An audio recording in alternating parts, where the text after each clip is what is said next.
Приветствую всех.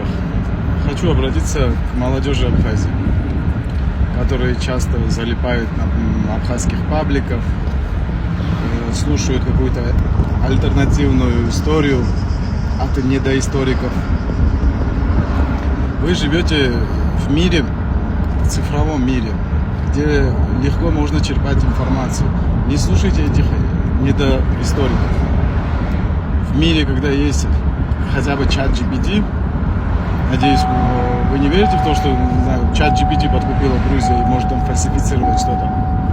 Просто можно эти элементарные вопросы задать чату GPT. А все эти сказки, которые говорятся в пабликах, что там грузины пришлые, что чуть ли они на Кавказе не вчера появились и все такое, просто смешно. И то, что Грузия воевала против вас вместе с русскими, русские помогали грузинам, и в сумме где-то 170 миллионов людей воевало против вас, но вы 100 тысяч человек выстояли.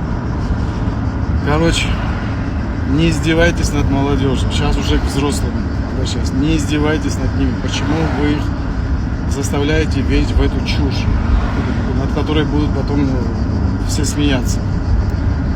Молодежь, черпайте информацию сами, и все сами узнаете.